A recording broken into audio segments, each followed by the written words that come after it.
Now it's time for us to top the pizza. And here we're going to be quite judicious. Now per pie, we'll spread about a half a cup of sauce right on the pizza. Just start in the center. This is a half cup ladle.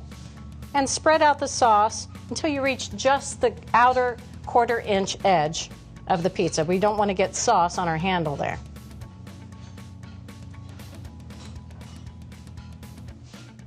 This will allow the outer edge to kind of puff up more than the center. All right, so when it's evenly spread, we can start topping with the cheese. Now for the cheese, we like to start off with salty, concentrated, grated Parmesan, and just a 1/4 cup per pie will do here. And this is great quality Parmesan here. You don't want to use the stuff that's pre-shredded from your supermarket.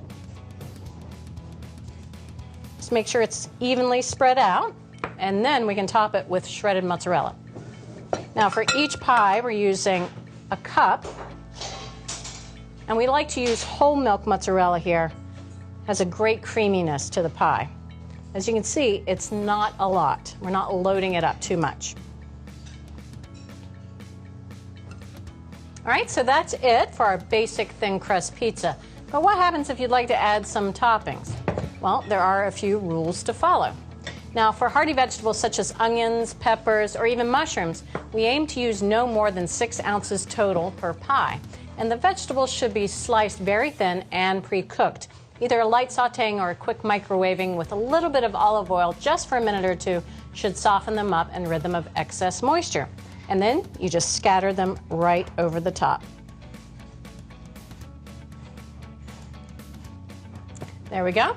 So, what happens if you like a hearty meat top pizza? Well, we recommend that you use no more than 4 ounces per pie and that you pre-cook the meat to render away the excess fat. Now, sausage like this can be broken into 1/2 inch chunks and then poached in a skillet with a 1/4 cup of water to efficiently render out the fat while keeping the meat nice and moist. Pepperoni and ground beef should be cooked exactly the same way. Now for delicate vegetables like leafy spinach and herbs, of course basil is the most common, and can be added to the pizza in one of 2 ways.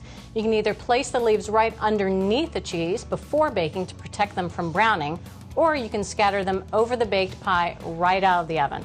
And the heat from the pizza will soften the leaves up just a bit. So after baking your pizza, you want to let it sit for at least 5 minutes before serving so that you don't burn your mouth and that the cheese has time to set up. Enjoy!